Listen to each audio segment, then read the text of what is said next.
The scratching that wouldn't stop. Jack had always believed that dogs had a sixth sense, some kind of intuition beyond human understanding. But up until that moment, he had never truly experienced it himself. It started as a faint scratching. At first, Jack thought Cooper, his loyal golden retriever, was just having one of his strange quirks. Dogs did weird things sometimes. Maybe there was a mouse inside the wall, or something behind it that had caught his interest. But after 2 days of relentless scratching, whining, and pacing in front of the same spot, Jack was beginning to worry. It wasn't just the sound. It was the way Cooper looked at him when he did it. The way his brown eyes held an intensity Jack had never seen before, like he was trying to communicate something desperately important. "Cooper, come on, buddy," Jack sighed, rubbing his temples as he set his coffee mug down. "Enough with the wall, okay?" But Cooper didn't listen.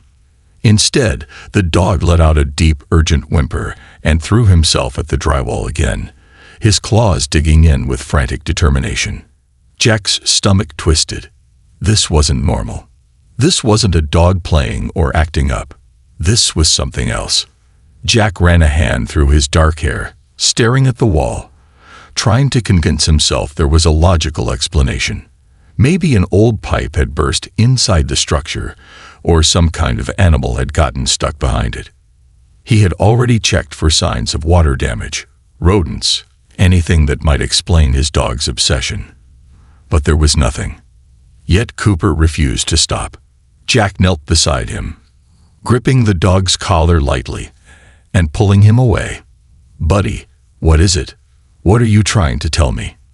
Cooper resisted, his muscles tense, tail stiff.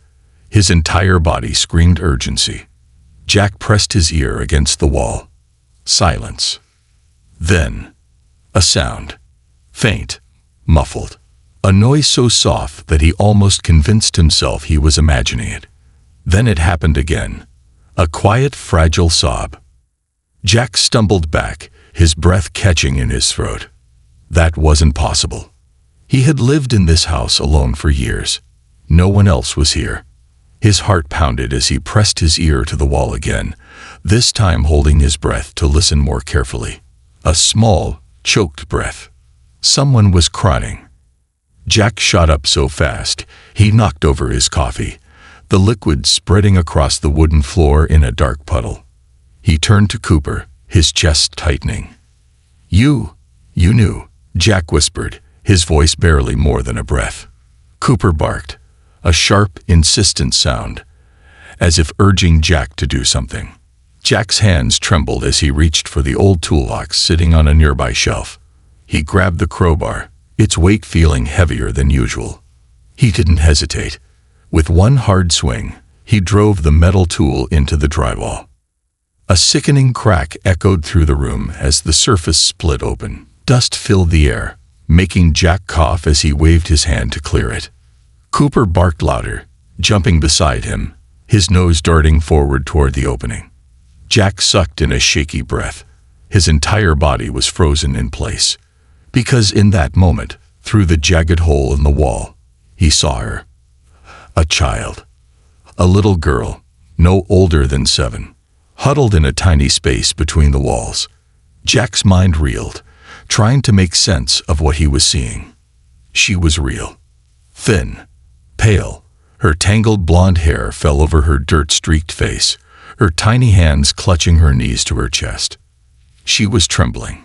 She squeezed her eyes shut, as if still trying to remain hidden. Jack's entire body locked up. He wanted to say something, anything, but his throat felt dry, his mind a whirlwind of confusion and disbelief. Then, slowly, the girl opened her eyes. Big, blue, terrified. Jack swallowed hard. His voice, when it finally came, was barely above a whisper. "Hey. It's okay. You're safe now." She didn't respond, didn't move, didn't even breathe. Jack turned to Cooper, who was now sitting quietly, tail wagging gently. For the first time, there was no panic in the dog's expression, only reassurance. He had found her. He had been trying to save her all along. Jack turned back to the girl, his voice softer now. "Can you tell me your name?" She hesitated, her lips trembling. Then, in the faintest whisper, she spoke. "Lily." Jack's chest tightened. "Lily." He repeated the name carefully. "That's a beautiful name." The little girl didn't react. She just sat there, curled up in her small hiding place, like a fragile bird afraid to move. Jack didn't know how long she had been trapped there, or how she had even gotten there. But one thing was clear. Someone had put her there, and whoever had done it wasn't looking for her. Jack clenched his jaw, his hands tightening around the crowbar. He had spent his life thinking he understood the world, that good and bad were things he could recognize. But as he looked into Lily's scared, hollow eyes, he realized he had never been more wrong. He had no idea what had happened to this little girl, but he knew one thing for certain. He wasn't going to let it happen again. A whisper in the walls. Jack's fingers trembled as he set the crowbar down on the floor. His mind was still struggling to process what had just happened. A child, a little girl, had been inside his wall. For how long? How had she gotten there? Who had put her there? And the biggest question of all, why? Lily sat curled in the small dust-filled space, her thin arms wrapped tightly around her knees. The dim light from the broken wall cast long shadows across her pale face, highlighting the exhaustion in her wide blue eyes. She looked like she hadn't seen the sun in a long time. Jack swallowed the lump forming in his throat. He needed to be careful. This wasn't just some random discovery. This was a child's life. "Hey," he said softly, kneeling to her level. "You're safe now. Okay. No one's going to hurt you." Lily didn't respond. She just watched him. Her eyes flickered between Jack and Cooper, who had settled down beside her, his golden tail thumping gently against the floor. The dog hadn't stopped wagging since she had been found, his body language shifting from tense to calm, as if telling Jack, "This is what I was trying to show you. This is what mattered." Jack exhaled slowly and glanced at the girl again. "Can you come out?" Lily's fingers curled into the fabric of her dress, her knuckles white. She was scared, terrified. Jack knew that feeling. He had seen it before in people who had been through something unimaginable. He needed to earn her trust. So he didn't rush her. Instead, he reached into his pocket and pulled out an unopened granola bar. He gently placed it on the floor between them, just far enough for her to reach if she wanted to. Lily's gaze flicked to it, her lips pressing into a thin line. She hesitated, then looked back at Jack, as if waiting for permission. "You can have it," he said. "You must be hungry." Silence stretched between them. Then, slowly, so painfully slowly, Lily reached out and snatched the granola bar with both hands. She unwrapped it carefully, her movements small and cautious, like she expected someone to take it away. Jack's stomach twisted at the thought. No child should be this scared to eat. She took the smallest bite, chewing carefully, her eyes never leaving Jack's face. Jack let out a slow breath, his mind racing. What was he supposed to do now? He knew he should call someone. The authorities. The Child Services Department. But the fear in Lily's eyes when she looked at him told him one thing. She didn't want to be found. And that scared Jack more than anything. Cooper's choice. Jack sat back against the wall, running a hand through his hair. "Okay," he said finally, looking between Lily and Cooper. "Let's figure this out together." Cooper let out a happy huff, his tail still wagging. Jack sighed. "You knew, huh, buddy? You knew before I did." The dog wagged harder. Lily's lips parted slightly, just the faintest hint of curiosity appearing in her expression. Jack noticed it instantly. "You like dogs?" he asked, his tone lighter now. Lily hesitated, then gave the smallest nod. Jack glanced at Cooper, who seemed to take that as a sign to wiggle even closer. He flopped onto his side, letting out an exaggerated sigh as he rested his head near Lily's knee, His tail gave one final thump against the floor before he lay completely still, his warm golden fur brushing against her leg. Lily blinked. Then, slowly, hesitantly, she reached out and touched his fur. Just the tiniest movement. Jack almost didn't breathe. He knew this was big. Lily had just taken the first step toward trusting them. Jack let the moment settle before speaking again. "Do you live around here?" he asked gently. Lily shook her head. Jack frowned. "Do you know where you are?" Another shake of her head. Jack's heart clenched. Who put her here? And why had no one come looking for her? The first clue. Jack sighed and glanced at his watch. It was late afternoon. The sun had already started casting long shadows through the windows. They couldn't just sit in this room forever. "Lily," he said softly, "would you like to come out now?" Lily hesitated, glancing back at the small, cramped space behind the wall. It was like she was torn. Jack realized then she had been hiding. This wasn't just a case of a missing child. She had been hiding from something, or someone. Jack's chest tightened.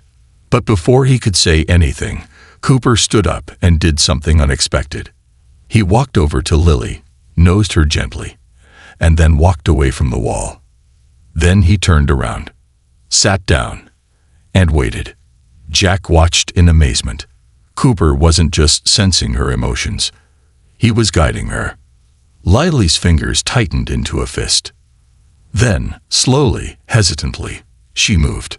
She crawled out from the small space, stepping carefully onto the wooden floor. Jack didn't move, didn't push her. He just watched as she took in the room, the light, the furniture, the open space. And then, for the first time, she took a full breath. Jack saw the way her small shoulders relaxed. The way she realized, maybe for the first time in a long time, she wasn't trapped anymore. Jack swallowed hard. "Would you like something to eat?" Lily hesitated, then gave the smallest nod. Jack pushed himself up, motioning toward the kitchen. "Come on, let's get you some real food, not just granola bars." Lily hesitated again, then followed. But she didn't follow Jack. She followed Cooper. The golden retriever trotted beside her like a guardian, his presence steady, reassuring. Jack's heart ached as he watched them. Cooper had found her. Cooper had saved her. And Jack wasn't going to stop until he found out why. The truth behind the walls. Jack sat on the edge of his worn-out couch, staring at Lily, who was curled up beside Cooper. The dog rested his head protectively on her lap, his steady breathing the only sound in the dimly lit living room. Lily had barely spoken since he found her. She ate when she was hungry, clung to Cooper when she was scared, and flinched at unexpected sounds. She wasn't just a lost child, she was a child running from something. And tonight, Jack was determined to find out why. The final clue. Jack took a deep breath and crouched in front of Lily. "Lily," he said gently, keeping his voice calm. "I need to ask you something. I know it might be hard, but I have to understand." Lily's fingers curled into Cooper's fur. Jack hesitated, then asked the question that had been eating away at him.